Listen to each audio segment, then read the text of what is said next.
안녕하세요. 7월 23일 목요일 아침입니다. 이 아침에 우리가 함께 나누실 말씀은 이사야서 9장 8절에서 10장 4절까지 말씀입니다. 이사야서 9장 8절에서 10장 4절까지 말씀 제가 읽도록 할게요. 주께서 야곱에게 말씀을 보내시며 그것을 이스라엘에게 임하게 하셨은즉 모든 백성 곧 에브라임과 사마리아 주민이 알 것이오늘 그들이 교만하고 완악한 마음으로 말하기를 벽돌이 무너졌으나 우리는 다듬은 돌로 쌓고 뽕나무들이 찍혔으나 우리는 백향목으로 그것을 대신하리라 하는도다. 그러므로 여호와께서 르신의 대적들을 일으켜 그를 치게 하시며 그의 원수들을 격동시키리니 앞에는 아람 사람이요 뒤에는 블레셋 사람이라. 그들이 모두 입을 벌려 이스라엘을 삼키리라. 그럴지라도 여호와의 진노가 돌아서지 아니하며 그의 손이 여전히 퍼져 있으리라. 그리하여도 그 백성이 자기들을 치시는 얘기로 돌아오지 아니하며 만군의 여호와를 찾지 아니하도다.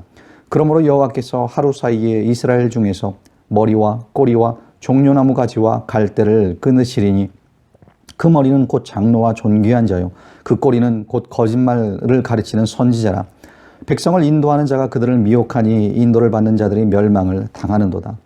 이 백성이 모두 경건하지 아니하며 악을 행하며 모든 입으로 망령되이 말하니 그러므로 주께서 그들의 장정들을 기뻐하지 아니하시며 그들의 고아와 과부를 긍휼히 여기지 아니하시리라.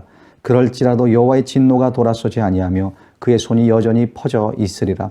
대저 악행은 불타오르는 것 같으니 곧 찔레와 가시를 삼키며 빽빽한 수풀을 살라 연기가 위로 올라가게 함과 같은 것이라. 만군의 여호와의 진노로 말미암아 이 땅이 불타리니 백성은 불의 섭과 같을 것이라. 사람이 자기의 형제를 아끼지 아니하며 오른쪽으로 움킬지라도 줄이고 왼쪽으로 먹을지라도 배부르지 못하여 각각 자기의 팔의 고기를 먹을 것이며 므낫세는 에브라임은 므낫세를 먹을 것이요 또 그들이 합하여 유다를 치리라. 그럴지라도 여호와의 진노가 돌아서지 아니하며 그의 손이 여전히 퍼져 있으리라. 불의한 법령을 만들며 불의한 말을 기록하며 가난한 자를 불공평하게 판결하여 가난한 내 백성의 권리를 박탈하며 과부에게 토색하고 고아의 것을 약탈하는 자는 화 있을진저. 벌하시는 날과 멀리서 오는 환난 때 너희가 어떻게 하려느냐. 누구에게로 도망하여 도움을 구하겠으며 너희의 영화를 어느 곳에 두려느냐. 포로된 자 아래에 굽으리며 죽임을 당한 자 아래에 엎드러질 따름이니라. 그럴지라도 여호와의 진노가 돌아서지 아니하며 그의 손이 여전히 퍼져 있으리라. 오늘 말씀은요, 어제의 본문과는 많이 대조되는 그런 내용이 담겨져 있습니다. 빛으로 오시고 평강의 왕으로 오셨던 예수님의 모습과는 반대로 오늘 본문은 진노하시는 하나님, 심판하시는 하나님의 모습을 우리에게 보여주고 있습니다. 12절입니다. 앞에는 아람 사람이요 뒤에는 블레셋 사람이라. 그들이 모두 입을 벌려 이스라엘을 삼키리라. 그럴지라도 여호와의 진노가 돌아서지 아니하며 그의 손이 여전히 펴져 있으리라.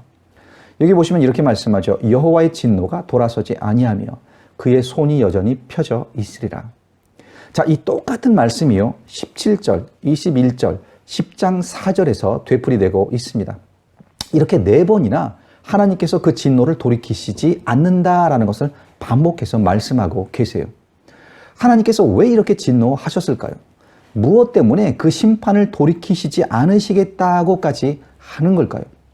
자, 오늘 말씀을 통해서요, 하나님이 싫어하시는 것이 무엇인지를 한번 살펴보도록 하겠습니다.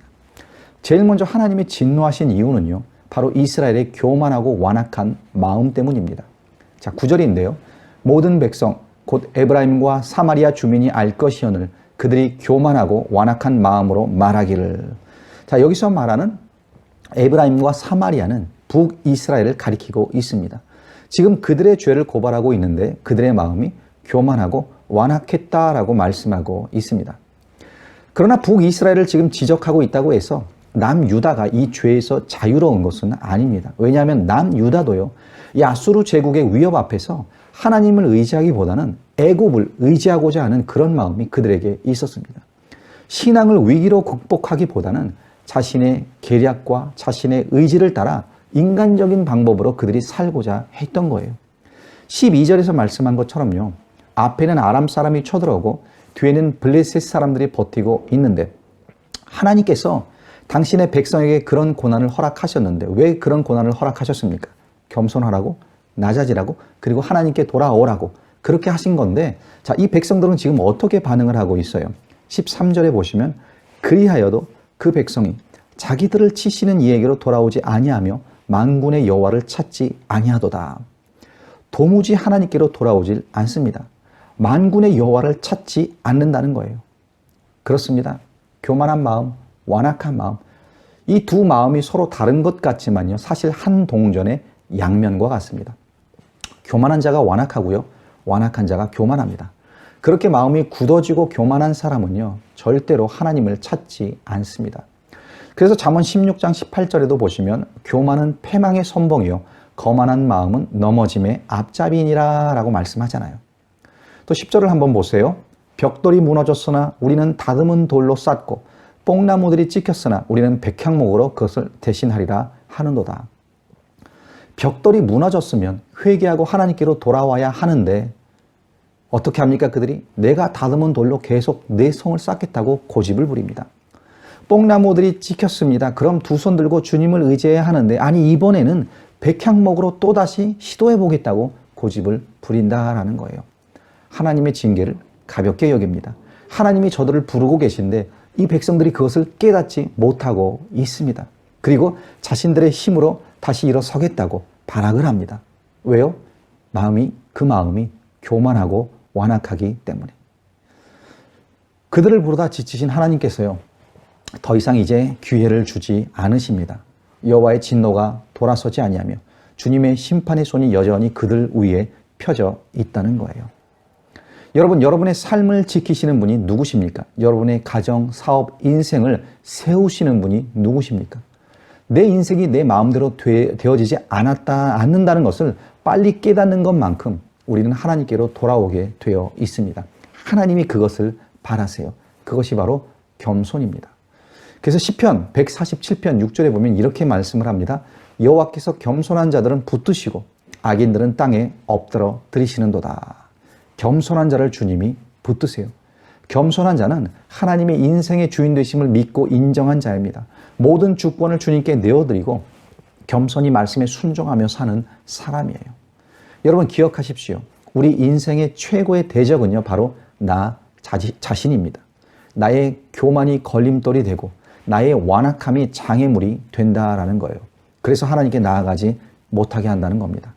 자, 오늘 말씀은요, 진노하시고 심판하시는 하나님의 모습을 보여주고 있습니다. 하지만 동시에 하나님께서 당신의 백성이 돌아오기를 얼마나 기다리고 계시는지, 탕자의 아버지와 같은 그 모습, 그 마음을 동시에 우리에게 보여주고 있는 겁니다. 자, 두 번째로 하나님께서는요, 이 부패한 지도자들 때문에 지금 진노하고 계십니다. 16절을 보시면요, 백성을 인도하는 자가 그들을 미혹하니 인도를 받는 자들이 멸망을 당하는도다라고 했어요. 백성을 인도해야 될 지도자들이 오히려 백성들을 미혹해서 죄악으로 이끌고 있다라는 겁니다. 15절에서는요, 그들을 장로, 종기환자, 선지자들이라고 말하고 있어요. 이스라엘의 장로들은요, 이 백성 가운데 연장자들이고 동시에 지혜와 신앙을 겸비한 지도자들이었습니다. 이스라엘의 왕이 세워지기 전부터 족장 시대 때부터 이 각 지파의 리더의 역할을 했던 어른들이 바로 장로들이에요. 또 종기한 자들이라고 했는데 이들은 왕을 비롯한 위정자들을 가리키고 있는 겁니다. 하나님께서 특별히 백성들을 보호하라고, 섬기라고, 정치적인 사명을 감당하라고 이들을 세우신 거죠. 선지자들은 당연히 하나님의 말씀을 대언하고 전하는 그런 영적 지도자들을 가리키고 있습니다. 그런데 이들이 지금 백성들을 미혹한다라는 거예요. 심지어 선지자들은 거짓말을 가르치며 백성들을 하나님에게서 멀어지게까지 했습니다. 그래서 17절에서 말씀하죠. 이 백성이 모두 경건하지 아니하며 악을 행하며 모든 입으로 망령되이 말하니. 자, 리더들이 부패하니까요, 그 백성들이 죄악에 빠지게 되었다는 겁니다. 그래서 하나님의 진노가 돌아서지 아니하고 그의 손이 펴져 있다는 거예요. 그럼 지도자들만 하나님이 심판하시면 될 텐데 왜 그 백성들까지 진노의 대상이 되는 겁니까? 자, 예레미야서 5장 31절에 보면은요, 이렇게 말씀합니다. 선지자들은 거짓을 예언하며 제사장들은 자기 권력으로 다스리며 내 백성은 그것을 좋게 여기니 마지막에는 너희가 어찌하려느냐. 자, 분명히 선지자들이, 제사장들이 잘못했습니다. 거짓을 가르치며 권력을 남용했습니다. 그런데 백성들이 어떻다고요? 내 백성은 그것을 좋게 여기니. 결국 한통속이라는 거죠. 거짓 가르침을 좋아했습니다. 자신의 귀가 즐겁고 자신의 죄를 지적하지 아니하고 내가 하고 싶은 대로 살고 싶은 대로 살아도 그래도 괜찮다고 하는데 서로 그런 부정부패의 관계가 되다 보니 백성들도 그것을 좋아했다라는 거예요. 물론 1차적으로 지도자들의 책임과 죄가 큽니다. 그러나 그것을 분별하지도 못한 채 죄악으로 미혹된 백성들에게도 동일한 책임이 있다라는 거예요. 자, 세 번째, 하나님이 진노하시는 이유는요, 이스라엘이 자기 형제를 돌보지 아니했기 때문에 그렇습니다. 19절을 보시면 만군의 여호와의 진노로 말미암아 이 땅이 불타리니 백성은 불의 섭과 같을 것이라 사람이 자기의 형제를 아끼지 아니하며. 자, 여기 보시면 사람이 자기의 형제를 아끼지 아니했다라고 말씀하세요. 여러분, 하나님 사랑과 이웃 사랑, 그것을 실천하는 것이 우리 기독교인들에게 있어서는 가장 큰 계명입니다. 그런데 갈라디아서 6장 10절에 보면요, 그러므로 우리는 기회 있는 대로 모든 이에게 착한 일을 하되 더욱 믿음의 가정들에게 할지니라 라고 했어요. 모든 사람에게 선을 행하는 것, 도와주는 것 중요합니다. 그런데 바울은 우선적으로 믿음의 가정에게, 믿음의 형제에게 먼저 하라라고 말씀하고 있습니다. 형제를 아끼고 사랑하는 것. 이스라엘이 그러지 못했다라는 거예요. 혹시 여러분 주변에 도움이 필요한 믿음의 형제 자매가 있지는 않습니까? 지난주 어느 전도회에서 혼자 사는 청년들, 생활이 어려운 분들에게 반찬을 만들어 나누어 주셨다라는 말을 들었습니다. 얼마나 아름다운지 모르겠습니다. 자, 갈라디아서 6장 2절에서도 이렇게 말씀하죠. 너희가 짐을 서로 지라. 그리하여 그리스도의 법을 성취하라. 형제를 아끼지 못한 이스라엘, 그들에게 하나님이 진노하셨습니다. 하나님의 손이, 심판의 손이 그들 위에 펴졌습니다. 오늘 말씀을 통해 우리는 진노하시는 하나님의 모습을 보게 됩니다. 그러나 동시에 하나님께서 무엇을 원하시는지도 우리는 깨닫게 됩니다. 그렇죠. 교만하고 완악한 마음을 깨뜨려 달라고, 부드러운 겸손의 마음을 달라고 기도하시기 바랍니다. 또한 지도자들을 위해 기도해 주시기 바라요. 지도자들이 올바로 하나님의 말씀을 따라 하나님을 두려워하는 마음으로 백성들을 인도할 수 있도록, 그리고 믿음의 형제들을 아끼고 돌보아 주었으면 좋겠습니다. 그러한 마음이 우리 가운데 있기를 간절히 축원드립니다. 기도하겠습니다. 아버지 하나님, 오늘 이스라엘을 향하신 아버지 하나님의 그 진노와 그 심판의 손길에 대해서 우리가 묵상을 합니다. 그들의 마음이 교만하고 완악했고, 그들의 지도자들이 타락했고 부패했고, 또한 그들이 서로 돌보고 형제들을 아끼지 못한 그러한 죄악 가운데 하나님이 진노하심을 보게 됩니다. 간절히 바라옵기는 우리의 심령을 부드럽게 하여 주시고 겸손케 하여 주시며, 또한 우리가 지도자들을 위해서 기도하게 하시고, 지도자로 세움받은 자들은 두려운 마음으로 겸손한 마음으로 백성들을 섬기게 하시고, 또한 무엇보다 우리 믿음의 형제자매들을 아껴주고 돌봐줄 수 있는 그런 공동체가 될 수 있도록 인도하여 주시옵소서. 그리하여 그러한 모습으로 여호와께 돌아가며, 그러한 모습으로 하나님의 얼굴을 구하며, 그러한 모습으로 하나님의 은혜를 경험하며 살아가는 우리 믿음의 공동체가 될 수 있도록 하나님 지켜주시고 인도하여 주시옵소서. 감사드리고 예수 이름 받들어 간절히 기도드리옵나이다. 아멘.